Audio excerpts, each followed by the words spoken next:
behind his 11th offensive line in 12 games, and Carson Wentz is not going anywhere. But everybody else, this includes head coach Doug Peterson and some of the people who made their draft picks, they're the ones who kind of looking over their shoulders and seeing what Jeffrey Lurie, the Eagles owner, is going to do. As far as Jalen Hurts goes, I think there's some regret that maybe that they took him so high in the second round. That wasn't the plan to make him the starter. The plan was to pretty much develop him and be an emergency quarterback in case, Sam, of another injury to Carson Wentz. And he got no more than the usual snaps this past week. So we'll see what happens today against the Packers, Sam.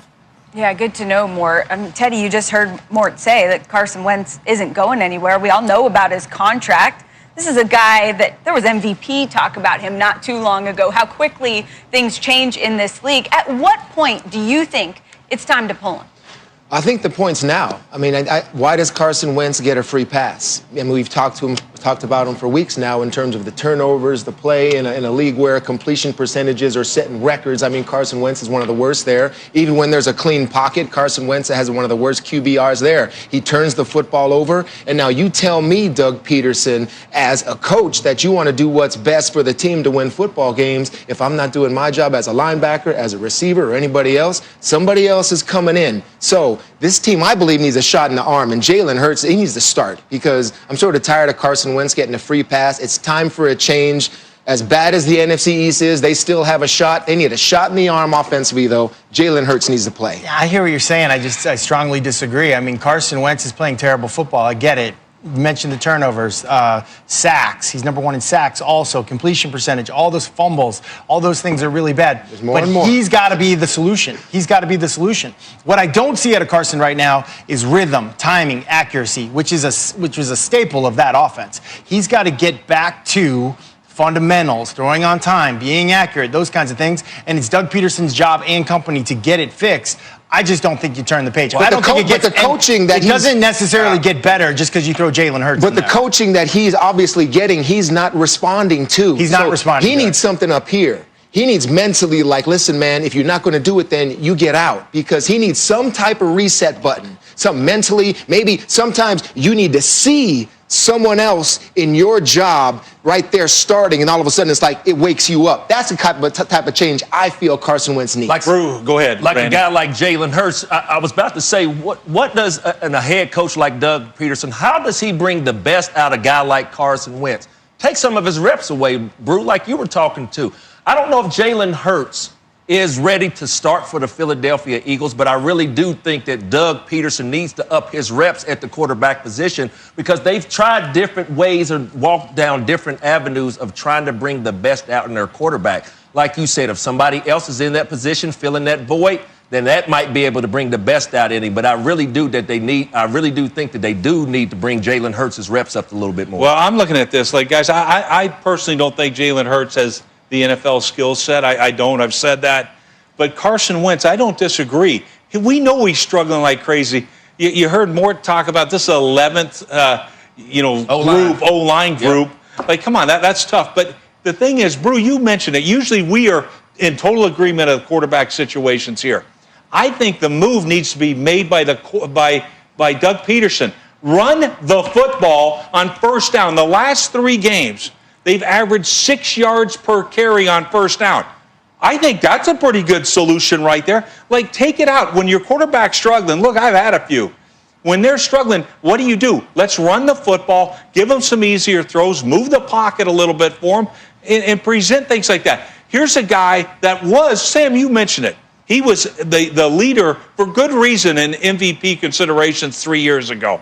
We got to get something close to that. And let's face it, today, people say, well, let's go with Jalen Hurts today. No, big mistake. Last year, in a similar situation, the Philadelphia Eagles won the game.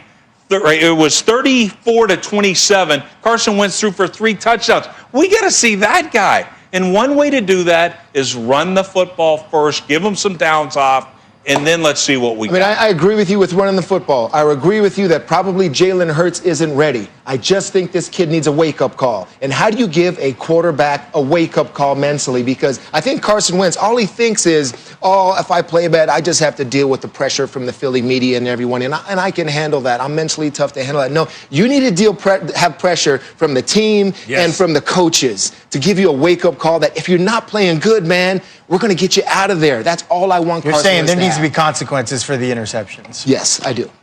But the only thing is, guys, they don't. They don't I run the can football. see it They need to internally. run the football more. They definitely need to run the football. And Well- I really don't believe that they think they have the answer Well, behind part of the if Nick reason, Foles part of was the there, reason- they would have gone to yeah, Foles. and part of the reason you're absolutely right about running the football is because you're putting so much stress on the defense. Remember when Doug Peterson went to Philly early on? What did he do that was so refreshing? He played complementary football. Yeah. He held onto the ball, time of possession, so that defense, who's built to rush the passer, they don't have to play that many plays. Right now, the Eagles are second worst in the NFL in 3 and outs. 37% of the time, they're going 3 and out. So you come off as a defender and you're trying to make sideline adjustments and catch your breath and all that stuff, and all of a sudden you're like back on the field. That's brutal. That's killing your team. So your offense is hurting your defense, and the defense has actually been decent. One of the things that Philly done over the past couple of years that got them to the Super Bowls was the RPOs, being able to show that ball, being able to suck the defense up. I haven't seen that. And I think what you're talking about, Rex, talking about a guy like Carson Wentz, I really think that his confidence is shot because there's a lot of plays over the last couple of weeks, guys wide open opposed to what he thought,